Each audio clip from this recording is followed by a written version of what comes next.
조용히 한번 감아 보실까요? 자, 눈을 다 감으세요. 여러분들이 지금까지 살아오면서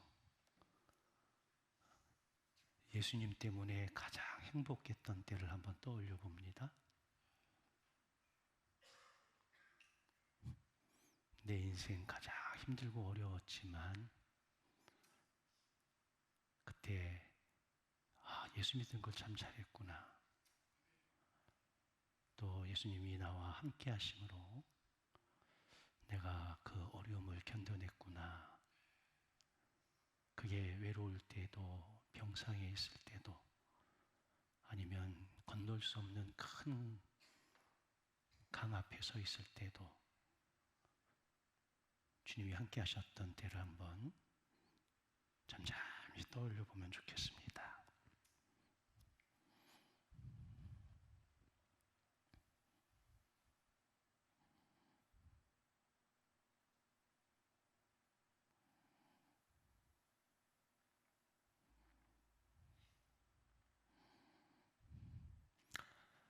뭐가 보이시나요? 어떤 소리가 들리실까요?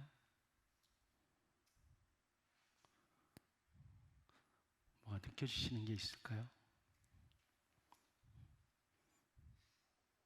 자, 한번 눈을 떠 보시겠습니다.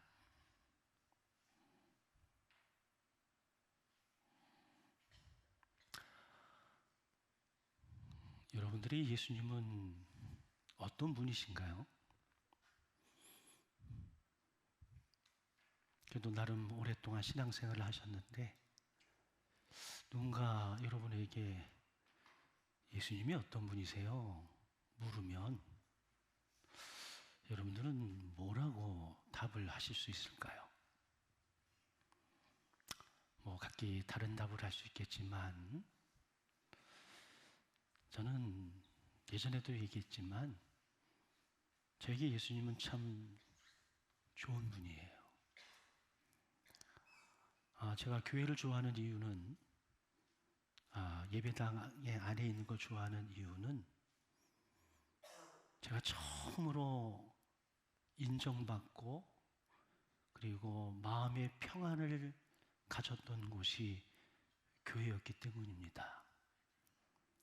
그때 그 감동이, 그 마음의 평안함이 아주 강력했기 때문에 지금도 여전히 교회 안에 있으면 마음이 평안하고 그리고 하나님의 은혜가 밀려오고 그것 때문에 감사해요. 여러분들 중에 어떤 분은 과거에 은혜 받았던 찬양이 들려지면 그때가 떠올라서 마음이 평안해지고 또 자연스럽게 은혜의 자리에 나가시는 분들도 있을 거예요. 어떤 분들은 어떤 향기를 맡으면 그 향기에 추억이 있어서 그 향기를 맡는 순간 그 추억으로 돌아갈 수도 있겠지요.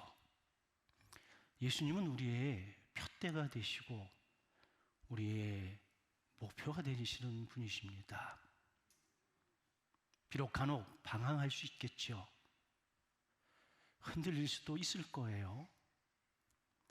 그러나 어느 날 문득 눈을 들어 우리의 푯대 되시는 주님을 볼 수 있으면 우리는 다시 방향을 바로 잡아서 믿음의 길을 걸어갈 수가 있습니다. 오늘 예수님께서 우리에게 하시는 말씀은 나는 길이라 라고 하는 선언입니다. 우리는 크고 작은 길들을 걸어왔습니다. 때로는 여러 갈래 길에서 선택을 해야 되는 순간도 있었습니다. 어떤 사람은 자신의 감정을 따라, 자신의 생각을 따라 선택을 했을 수도 있겠지만 그래도 어떤 믿음의 사람들은 하나님 앞에 기도하면서 믿음으로 자신의 삶을 선택할 수도 있습니다. 근데 길이라고 하는 것은 단순히 A라는 장소에서 B라는 장소로 이동하기 위한 통로만은 아니에요. 길에는 분명히 목적이 있습니다. 우리가 어디로 가야 하는지 분명한 방향을 제시하고 또한 안전하게 그곳에 도착할 수 있도록 우리를 인도하는 역할을 합니다. 그래서 목적지가 분명할 때 길은 우리를 그곳까지 연결해주는 귀한 가치를 지닙니다. 여러분들이 가는 그 길 끝에 무엇이 있을까 생각하고 고민해 보신 적이 있을까요? 아무런 목표도 없이 아무런 목적지도 정해지지 않은 상태에서 그냥 하루하루 살아가고 있지는 않는지요. 제가 주변에 있는 많은 사람들을 보면 분명한 방향과 목적지를 알고 있는 사람의 삶과 그렇지 않은 사람의 삶은 전혀 다르더라고요. 삶의 방향이 분명하고 목적지가 정해져 있는 사람들은 스스로 절제할 줄 알고 스스로 낮아질 줄 알고 스스로 자기 개발을 위해서 끊임없이 애쓰고 노력하고 희생하는 모습을 보게 됩니다. 근데 그렇지 않은 사람들은 마치 오늘 하루만 살고 가는 것처럼 인생을 허비하고 관계를 무너뜨리고 다른 사람들을 적으로 삼고 살아가는 이들이 너무나 많아요. 지난주에 건축가 유현준 교수의 공간 인간이라고 하는 책을 읽으면서 새롭게 알아차린 게 있어요. 길은 공간과 공간을 이어줍니다. 그러면서 동시에 사람과 사람을 연결해서 새로운 만남과 새로운 문화를 만들어내는 장이라는 거예요. 제가 이 글을 읽으면서 깨달은 게 있습니다. 유럽을 여행해 보면 유럽은 큰 도시든 작은 도시든 시골의 마을이든 항상 광장이라고 하는 게 존재를 합니다. 이 광장을 중심으로 동서남북 여러 개의 길이 연결되어져 있어서 어디에 있든 무엇을 하든 종소리만 나면 그 길을 따라 나오면 모든 사람들이 이 광장에 모이게 되어져 있습니다. 이 광장에서 그 마을의 중요한 대소사 일들을 의논하고 결정하고 이 결정되어진 것을 그들의 삶의 현장에서 그대로 녹여내며 살아가지요. 이게 민주주의입니다. 근데 우리나라의 문화는 담벼락 문화죠. 어떻게 해서든지 담을 높이 쌓아서 밖에 사람이 내 집안을 들여다보지 못하도록, 그 지유가 있을수록 많은 것을 가졌을수록 담벼락이 높아지죠. 문은 더 웅장해지죠. 아무도 그 속을 들여다볼 수가 없어요. 그런 정치와 그런 역사를 가지고 나타난 산물이 오늘 우리들의 현실의 모습입니다. 길이 생기면 비로소 새로운 공간이 열릴 것이고 그 공간 안에서 새로운 관계와 새로운 변화가 시작이 되어지는 거죠. 이처럼 길은 우리의 삶과 역사를 움직이는 소중한 통로가 될 수가 있습니다. 그래서 길은 언제나 우리에게 선택을 요구하게 되어져 있는 거지요. 시인 로버트 프로스트의 유명한 시가 있죠. 가지 않은 길이라고 하는. 노란 숲속에 두 갈래의 길이 있었다고 노래합니다. 한 여행자가 숲속에서 두 개의 길 앞에 섰어요. 두 길을 모두 가고 싶지만 그럴 수는 없었기에 오랜 고민 끝에 사람이 가장 적게 간 길을 택하게 됩니다. 그리고 시간이 많이 흐른 뒤에 이렇게 고백하더라고요. 두 갈래 길이 있었고 나는 사람들이 적게 간 길을 택했고 그것이 모든 차이를 만들어 놓았다. 사업의 인생에 자기의 분야에 성공한 사람들의 공통점 중에 하나는 남들이 하지 않는 일, 남들이 하기 싫어하는 일, 남들이 가고자 하지 않는 길을 선택해서 갔을 때에 그 끝자락에서 성공의 기쁨을 맛봤다고 그럽니다. 남들이 가는 길 내가 쫓아가 봐야 별일 없습니다. 편할 수는 있습니다. 왜? 남들이 닦아놨으니. 그러나 거기에 새로움은 없지요. 창조적인 열매들은 기대할 수가 없습니다. 그러나 양갈래길에서 어렵지만 힘들지만 남들이 안 간 길이지만 그래도 그 길 끝에 무엇인가 있을 것이라고 하는 기대감을 가지고 그 길에 들어선 사람들은 남들이 겪는 수많은 고초를 겪었음에도 불구하고 자신들이 원했던 열매를 맺죠. 여러분들 가운데 지금 선택의 기로에 있습니까? 어느 길에 놓여 있습니까? 여러분, 그 길 끝에 무엇이 있는지 상상하고 바라보고 기대하면서 오늘의 삶 속에서 주님과 함께 동행하시기를 주의 이름으로 간절히 축원합니다. 결국 어떤 길을 가야 할지의 선택은 내가 하는 것입니다. 수많은 사람들이 이 갈림길에 서서 어떤 이들은 잘못된 이 길을 선택을 했어요. 그래서 그 길의 끄트머리에서 후회하고 실망하고 어떤 이들은 어려운 결단을 하죠. 그런데 어떤 이들은 쉽지 않은 결정을 했지만 그 인생의 끝자락에서 인생의 깊은 의미를 발견하고 성공의 기쁨에 도취해서 많은 사람들에게 좋은 모델이 되어지기도 하지요. 그러면 인생의 궁극적 목적지에 이르게 하는 길, 그 길은 뭐냐라고 하는 겁니다. 사람은 저마다의 성공을 위해서, 성취를 위해서 다양한 길을 찾습니다. 그러나 그 길의 끝이냐? 그러지 않더라고요.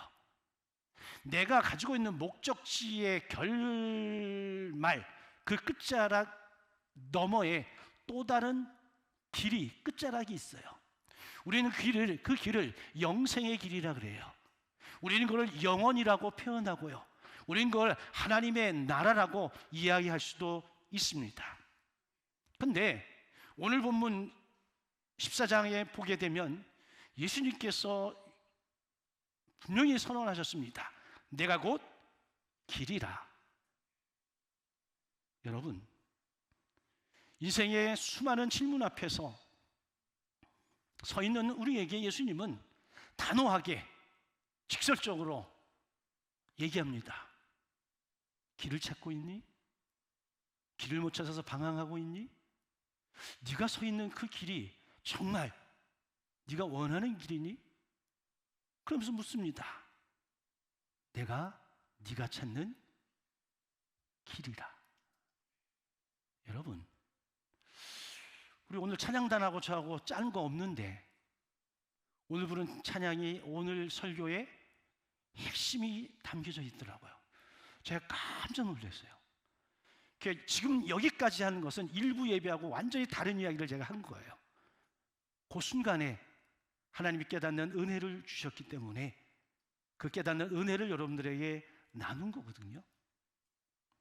요한복음 14장은 예수님께서 잡히시던 전날 밤 제자들과 함께 만찬 식사를 나누시면서 하신 고별 설교의 일부분입니다. 이 자리에서 예수님은 제자들에게 충격적인 이야기를 합니다. 이제 내가 너희를 떠나 아버지께로 가겠다. 죽음을 암시한 거지요. 그리고 베드로에게는 내가 나를 3번 부인할 것이다 라고 예고하시기까지 하시게 됩니다. 이 이야기를 듣는 제자들이 얼마나 마음이 불편하고 두렵고 떨리고 근심이 되겠어요. 그동안 함께 있던 스승이신 예수님이 갑자기 죽음을 예고하고 우리 곁을 떠난다고 하니, 그리고 제자장의 수제자인 베드로는 3번 부인할 것이라고 하니, 여러분, 이들이 두려움에 사로잡힐 수밖에 없지요. 이렇게 웅성거리고 근심하고 혼란 가운데 빠져있는 제자들을 위로하시며 예수께서 하신 말씀이 너희는 마음에 근심하지 말라. 하나님을 믿으니 또 나를 믿으라. 그리고 이어서 천국의 소망을 말씀하시는 거예요. 내 아버지 집에 거할 것이 많다. 내가 너희를 위하여 처소를 예배하러 간다라고 이야기를 하고 있습니다. 여러분, 예수님이 제자들을 떠나는 것은 제자들을 버리는 것이 아니지요. 하나님 나라에서 너희들이 와서 거할 처소를 예비하러 간다라고 말씀을 하셨습니다. 여기 아버지 집, 혹 천국, 하나님이 계신 영원한 집을 이야기하는데 캠벨 몰건이라고 하는 목사님은 이 하나님의 집을 단순히 하늘의 어떤 건물을 뜻하는 것이 아니라 하나님이 계신 온 우주 전체를 가리킨다고 이야기를 하더라고요. 그러니까 이 우주 전체가 하나님의 집이라는 거야. 여기에 있으나 저기에 있으나 이쪽에 있으나 저 유럽에 있으나 러시아에 있으나 한국 땅에 있으나 시골에 있으나 도시에 있으나 그 어느 곳이든 그곳이 누구의 집? 아버지의 집, 하나님의 집이라고 하는 거예요. 이 이야기는 우리가 죽어서 천국 가서 하나님과 영원히 사는 이것을 뛰어넘어서 내가 지금 머물고 있는 삶의 현장 속에서 우리는 얼마든지 하나님의 임재를 누리며 살아갈 수 있다는 거죠. 여러분, 그런 임재의 은혜가 저와 여러분들의 있기를 주의 이름으로 축원합니다. 하나님은 여전히 우리와 동행하시고 우리와 함께 하시고 우리와 함께 일하시고 함께 웃으시고 함께 즐거워하시고 함께 예배하시기를 원하신다는 사실을 믿으십시오. 그런데 제자들은 여전히 이해하지를 못했습니다. 의심하는 도마가 염려와 걱정 속에서 묻습니다. 주여, 어디로 가시는지 우리가 알지 못하기를 그 길을 어찌 알겠사옵나이까? 아니, 어디로 가시는지도 모르는데 우리가 길을 어떻게 합니까? 이렇게 묻는 거예요. 여러분, 제자들 입장에서는 목적지를 모르니 길을 알 재간이 없는 거예요. 이때 예수님께서 선포하신 말씀이 오늘 읽은 말씀이에요. 내가 곧 길이라. 너 염려하지 마, 걱정하지 마, 두려워하지 마. 내가 길이요. 길 찾을 이유도 없어. 방황할 필요도 없어. 내가 길이니 뭐라고요? 나를 따라와.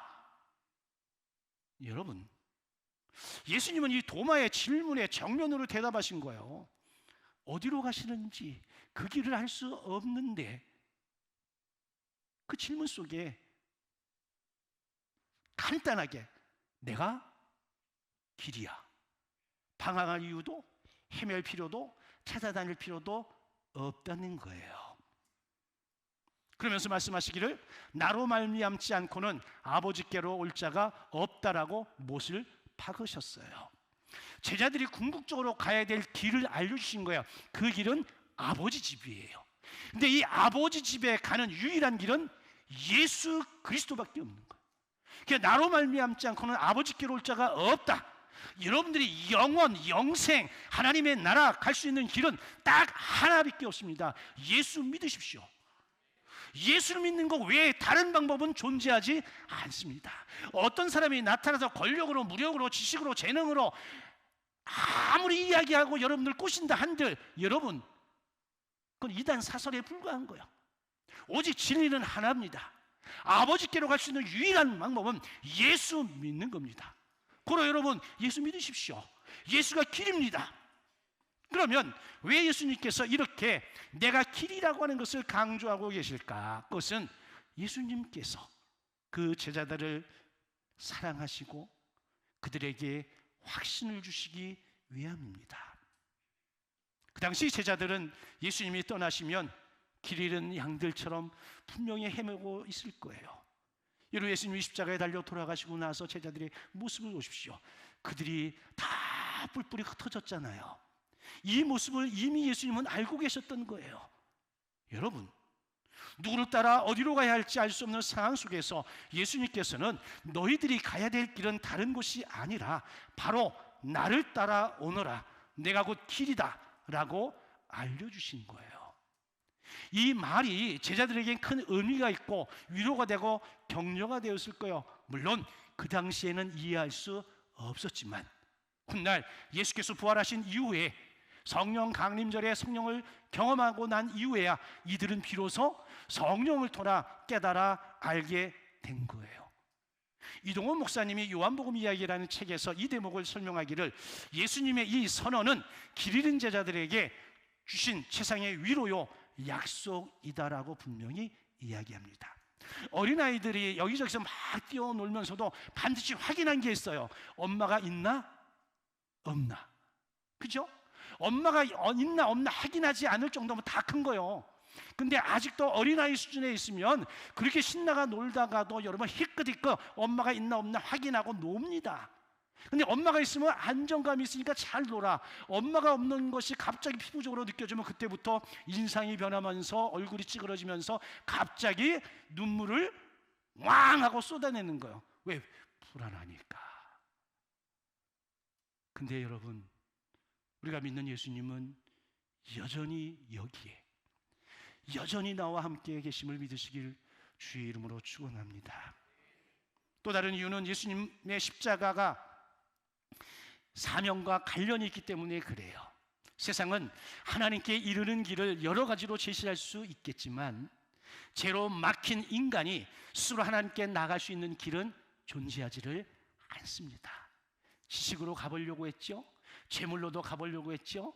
선행과 공로로 가보려고 했죠. 찾지를 못했습니다.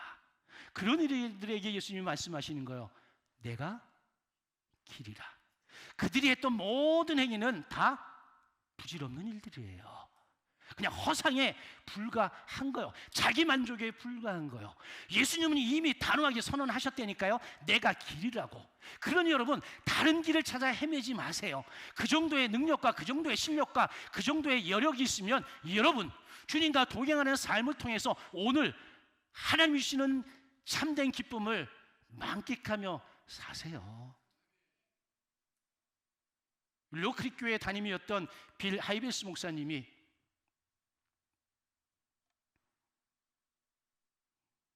오늘날 예수 믿는 신앙의 가장 큰 경쟁자가 누구냐?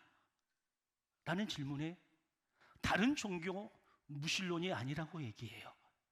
그럼 뭐냐? 도덕주의라고 이야기합니다. 많은 사람들이 천국을 이야기하면 뭐라는지 알아요? 아, 나 정도면 천국 갈 수 있어. 너 뭐 잘못한 거 없어. 나 죄 진 거 없어. 여러분, 실제로 그럴까요? 여러분, 잘못한 게 없어요? 여러분, 죄 지은 게 없어요? 물론 우리끼리 비교하면 뭐 너나 나나 다 똑같지 뭐. 그래서 여러분, 살인죄를 지은 사람도 야, 너 그러면 자기들 나름대로 잘한 게 있다고 이야기합니다. 그렇지, 내가 요것만 못한 거지 다른 것도 잘못한 건 아니잖아. 에? 그러면서 자기보다 못한 사람을 비교하면서 내가 쟤보단 나. 여기 다 마찬가지죠. 에?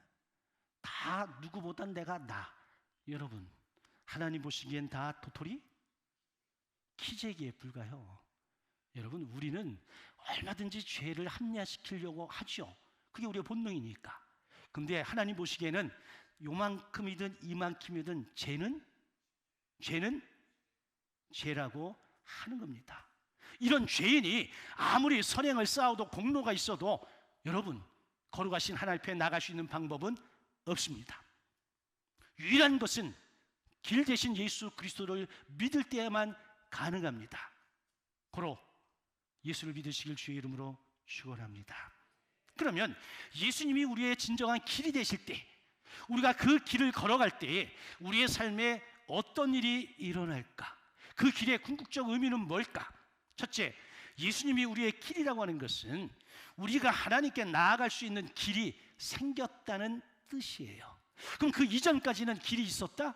길이 없었다는 거예요. 예수께서 이 땅에 오셔서 십자가의 죽으심으로 말미암아 유일한 구원의 길이 그때 열린 거야.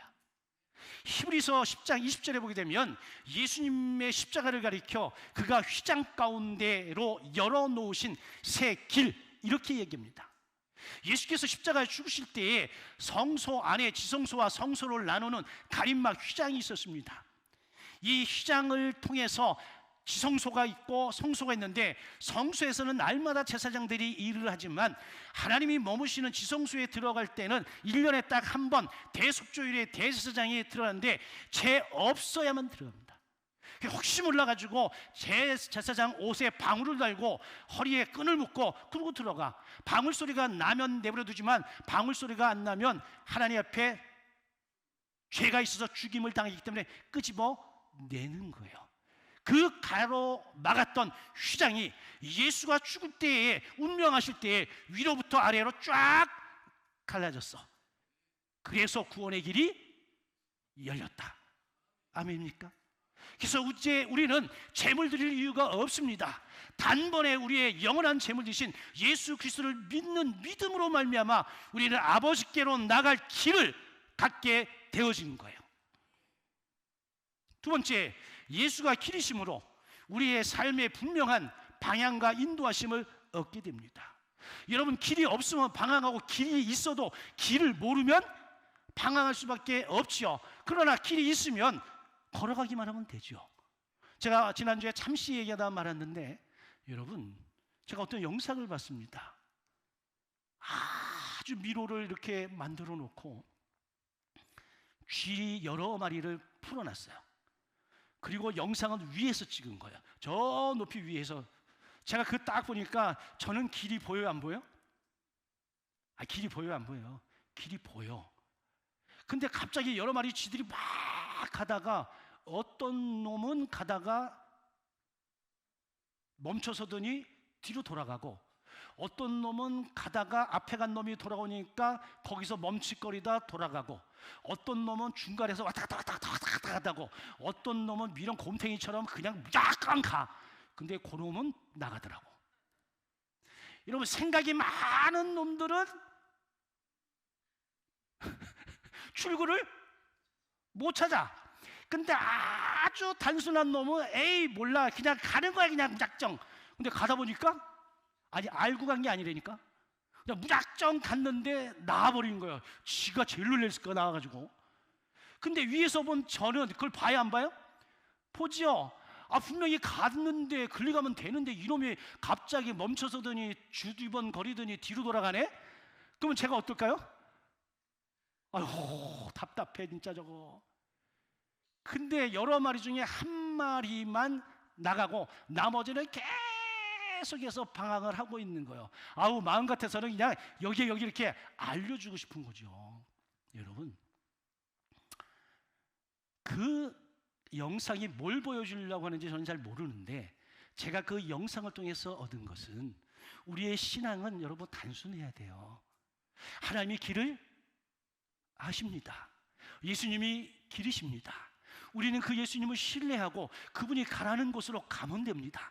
오라면 가면 됩니다. 근데 우리 인생들이 참 생각이 많아서 자기가 더 똑똑하고 자기가 더 많이 알고 자기 인생이니까 내 맘대로 살겠다 해가지고 자기 나름대로 많은 선택을 해. 그런데 여러분, 그 자리에서 뱅뱅 돌고 있더라고.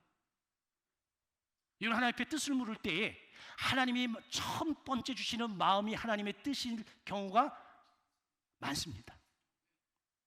내가 딱 하나님의 마음을 먹어서 막 감동 있고 너무 좋은 거야. 이게 하나님의 뜻이야. 그런데 뒤돌아서서 생각하면 그때부터 내 욕심이, 주변의 상황이, 환경이 이런 게 다 몰려들어가지고 우리로 하여금 뭐하게 만들어? 생각하고 판단하게 만들어서 이상한 길로 가.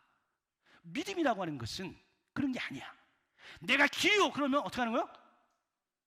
어떻게 하는 거요? 가는 거요. 아멘입니까? 여러분, 나이 많으신 분들하고 젊은 사람들하고 단체 여행을 갔어. 여행할 때 이 가이드가 이게 흩어질까봐 이거를 봉을 길게 뽑아가지고 깃발을 딱 들고 다녀. 여러분, 나이 드신 분들은요, 길을 볼까요? 깃발을 볼까요? 깃발을 봅니다. 젊은 사람들은 깃발을 볼까요? 길을 볼까요? 길을 봅니다. 결국 나중에 길 잃을 인간들은 나이 드신 분들이 아니요. 나이 드신 분들은요, 저거 놓치면 죽는 줄 알고 옆에 주변도 못 봐. 아름다운 경치도, 아름다운 건물도 못 봐. 그냥 저것만 보고 가는 거야 막. 그러니까 길을 잃을 리가 없어. 근데 젊은 사람들은 지 멋대로 하다가 나중에 뭐요? 길 잃어. 우리 예전에 저기 성지순례 갔을 때 마지막까지 안 나온 애가 있잖아. 우리 단체 중에 가장 젊은 애가 매번 모일 때마다 늦게 왔어. 왜? 볼 게 많아. 근데 우리는 여러분, 이 시간에 모이세요 그러면요, 우리는 가는 것도 중요하고 보는 것도 중요한 게 아니야. 거기에 모이는 게 더 중요한 거야.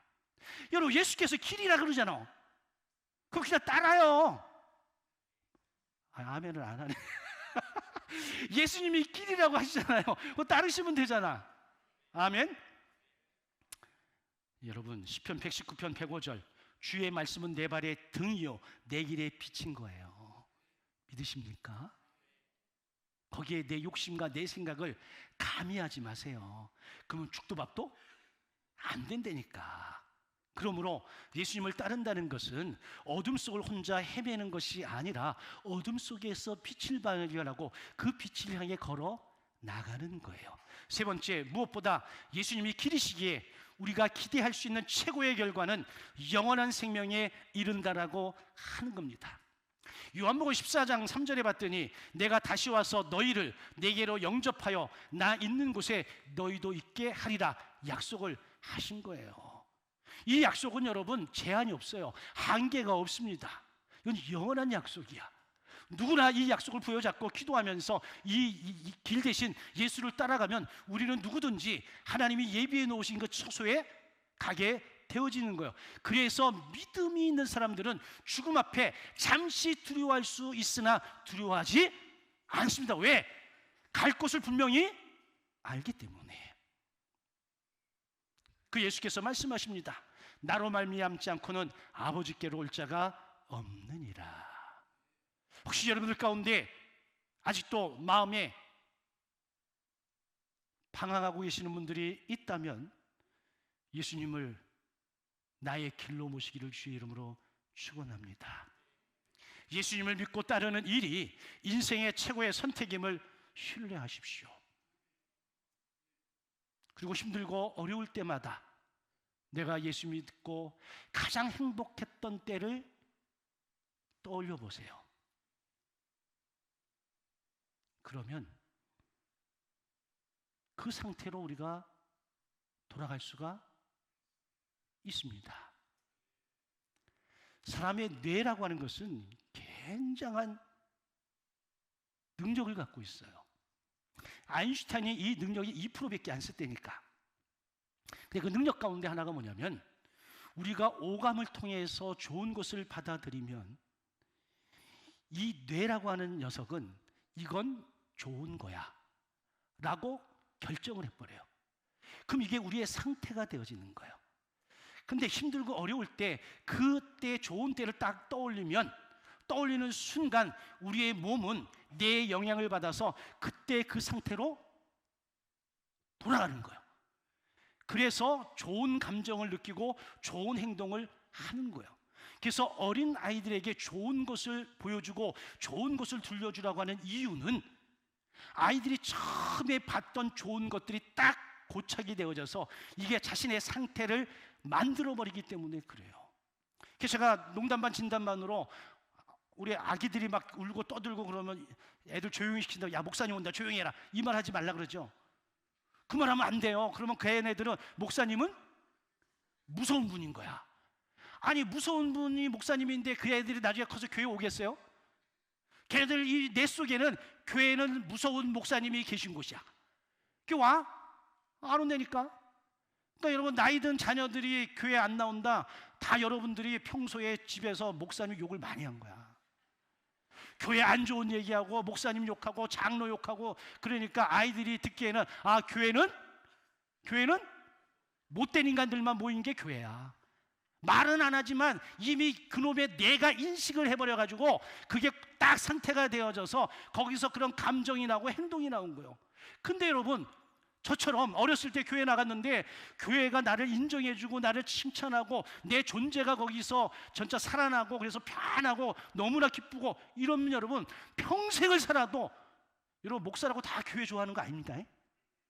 네, 어떤 목사들은 이 교회 떠나시고서 난리야. 근데 저는 그런 마음을 안 먹잖아. 왜? 나는 그냥 교회는 다 좋아요. 왜? 제 처음 교회 이미지가 너무너무 좋았기 때문에 그래. 그래서 여러분 우리 진주선교교회가 정말 천국과 같이 편하기를 주의 이름으로 축원합니다.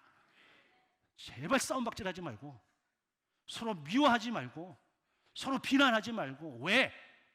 그게 여러분 전도의 길을 막는 거고, 처음 새로 교회 오시는 분들에게 교회 첫인상이 정말 천국과 같아야 되는데 그렇지 않으면 여러분 등 돌리고 나가서 절대로 안 와. 나온 김에 절대 주차장에서 인상 쓰지 말고 큰 소리 치지 말고 천사의 얼굴로 안내하세요. 요즘 저 목사님들이 모이면 전부 다 뭐라는 줄 알아? 다 주차장에서 돌아간대. 왜? 서로 주차하느라고 막 나가고 들어오고 난리치다가 서로 손가락질하고 욕하고 그러다가 막 이런 교회가 있어 그러고 가버린대. 그 주차장에서 난리가 다 난대. 교회당 안에까지 들어오지도 못한대. 자, 정리할게요. 여러분들도 교회와 하나님에 대한 좋은 이미지를 늘 가지시고 우리 다음 세대에게도 좋은 이미지를 갖게 해서 그 아이들이 힘들고 어려울 때 자연스럽게 뭐가 생겨요? 교회 가야지. 교회 가야지. 그러면 여러분 한 사람을 살려낼 수 있습니다. 어떤 젊은 친구가 그러더라고요. 자기가 죽고 싶었대. 너무 힘들었대. 그런데 교회가 생각이 나더래. 그래도 내가 예수 믿는 사람인데, 우리 아버지가 예수 믿는데, 그래서 자살을 포기했대. 좋은 이미지만 가지고 있어도 여러분 한 인생을, 한 생명을 살릴 수 있습니다. 우리의 영원한 길 대신 예수, 그 예수님과 더불어 오늘 하루도 평안하게 기쁨의 인생을 살아가는 우리 모두가 되길 주의 이름으로 간절히 축원합니다.